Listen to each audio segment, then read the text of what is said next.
How you doing, Dr. Prodigal? Been a minute. Been a long minute. So why has it been a minute? It's been a minute because I chose to just shut down for a while and just pull back to myself and do a lot of praying.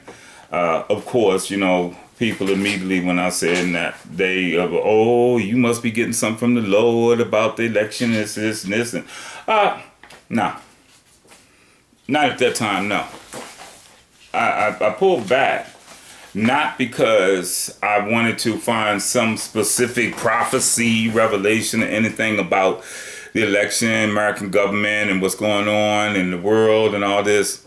No, I pulled back to ask God, how do I speak what I am?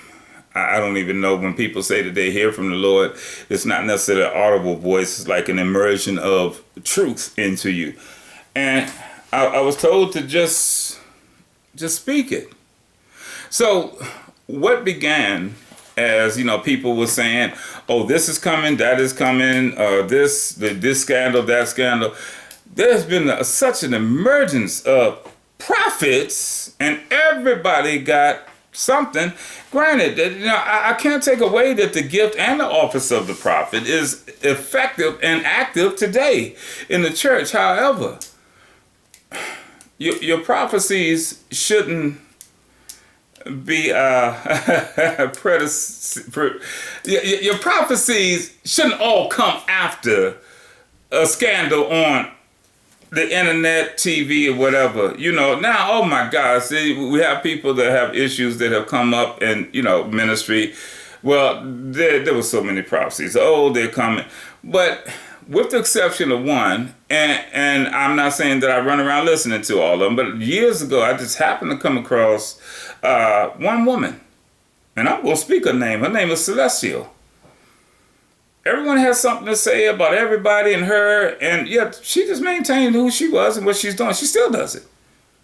But I can tell you a lot of what she said come to pass already. So why do I say that to endorse it? No, what I'm saying is that she's in her lane. She is in her lane. We need to get in our lane. While she's in her lane, she's functioning as God told her. So I bring that back to us right now. What is happening with me? I pulled back into my lane. My lane was to pull back, pray, and look for patterns and listen for what could come. I did.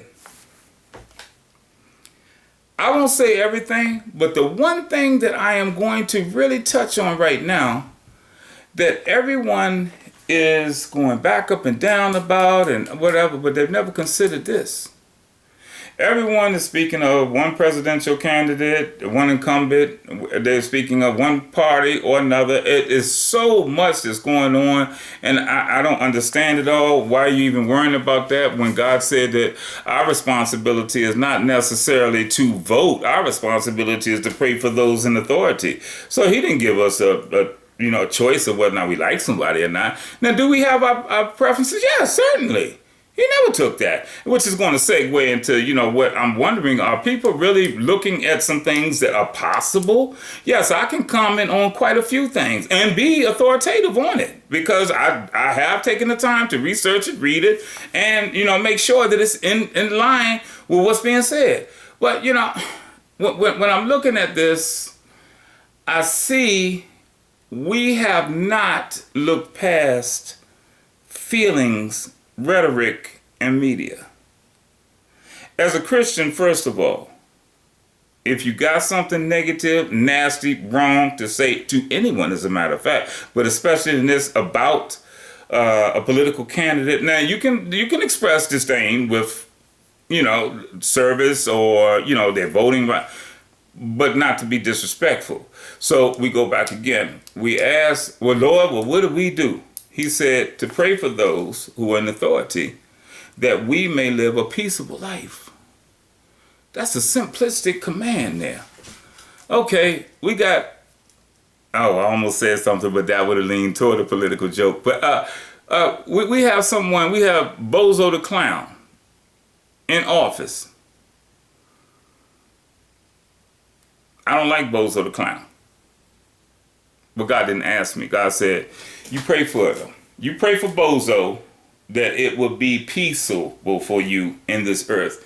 And you pray for Bozo that I may be able to use him, that he'll allow me to use him to affect change in the earth. And that's my prayer. Thank you. Bottom line. Live a peaceful life. Now, the whole time Bozo's in office, then all kinds of, things jump off and, this goes down, the economy does this or that, or this does this and that. But I'm living a peaceful life because he said, I will keep you in perfect peace whose mind is stayed on me. So my mind stayed on him. I'm in perfect peace. I thank you. So now here we are. We're looking at political situation. While everyone is down here being so crazy, number one, the United States is being destroyed from within because the enemy is destroying the one thing that brought us together, and that's unity. Number two, and this is what I'm concerned about, we as a people have a very extremist mentality that we need to get out of the way. If you don't believe like I believe, if you don't vote like I vote, then you're an idiot, and it's just nasty. That unity is what's going to take us down. But what I'm really concerned about, and these are things that I think a little bit past. Oh yes, I don't know if you can tell or not, but I'm a man of African descent. I don't know if you can tell or not, but okay, so I do experience my own share of certain things within the earth. But I'm with God. Do I get tired of it? Yes, I do. Yes, I do. But I still have a peace of sorts. That nothing has happened. I've come close a few times, and I've even been involved once, but I've come close to some police nonsense. So we back up. We back up with that. The thing that I'm concerned about, and I would like for you all to take a thought with it and begin to circulate. This is what Christians say. Christians are speaking of, oh, we got to do this in the mark of the beast and revelate. But yet I don't find too many pastors that sit down and teach on Revelation. I don't want you to preach no more on Revelation, because preaching is to those who perish. It's for foolishness. But teach us as disciples about Revelation. I don't find too many, but I do have one. I'm sitting on him now. I tell you what, I'm kicks and giggles. The man opens up his mouth. I forget how many ink pens I burned out in the first 3 months there. But I love that because it strengthens me. It strengthens me and lets me know that, okay, Lord, you still are answering my questions. This is what I'm concerned about. We have Roe Vs Wade that was overturned. Okay, so you can just sit yourself down, stop tripping, thinking, oh, he's for abortion. Nuh-uh. I'm vehemently against abortion because I don't have the power to create life, and I don't have the power or authority to take it. I'm vehemently against it, but I am very much pro-choice, because pro-choice just means that you still have the same inalienable right that God gave you, which is the freedom of choice, even though, or should I say free will. We have free will. We have the freedom of choice of sorts, except for God. He'll tell you, no, don't. So we have free will, but we don't have freedom of choice according to the word of God, in a sense, if we want to live according to that, because we can't choose what our flesh will make us choose.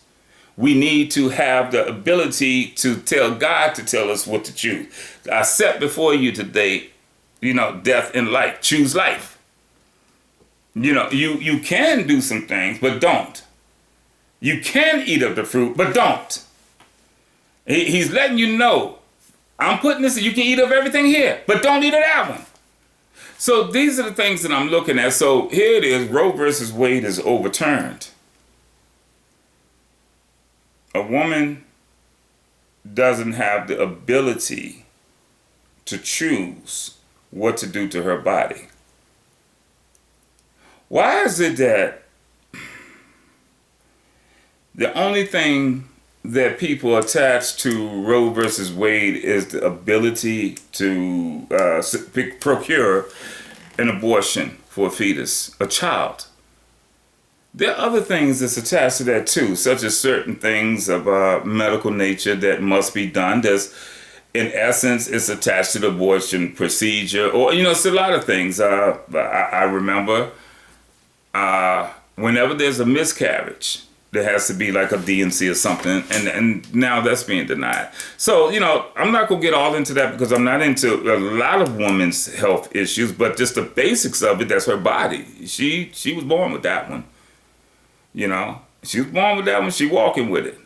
I'm not getting all the gender thing. I'm talking about the ones that were born with it and reproductive health. Because if that's the case, then really what you're doing is being, how would I say, for lack of a better term, you're being prejudiced.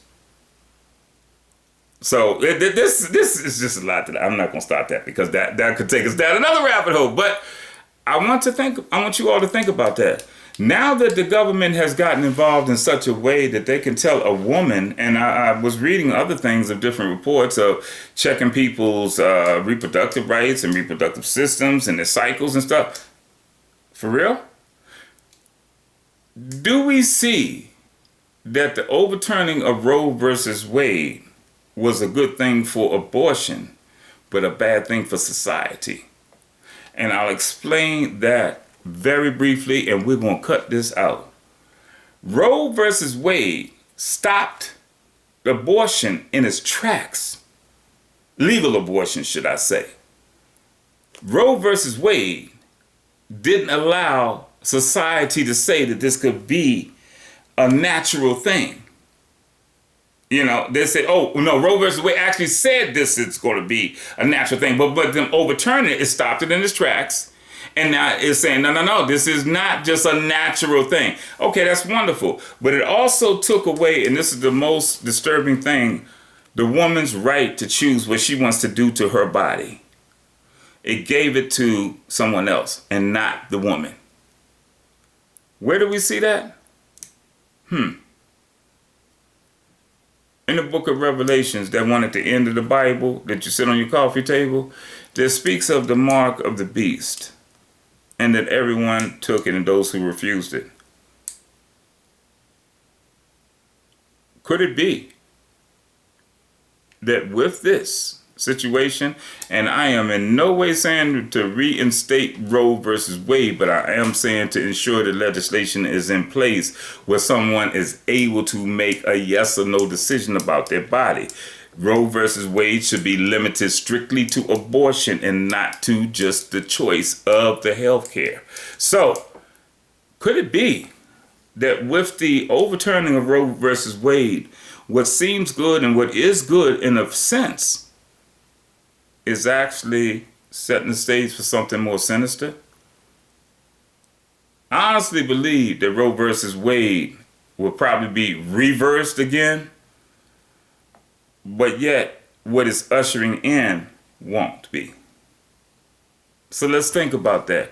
While everybody wants to be the prophet, and they want to tell about the celebrities that's going down, and everyone wants to say, wow, there's so many prophetic things that pop up now in the United States to where the prophet I listen to is the pastor that I'm under, who is a true prophet, and I listen to the Lord, and whom he will lead me to.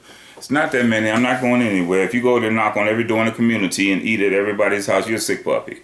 So, not saying that everybody's food is not good or, sensible for them or those there. But I want us to give it some thought. The moment the government takes control over what we say and do about our body,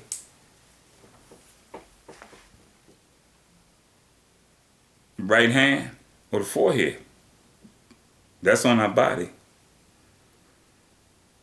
We're already having to fight over force certain things now. So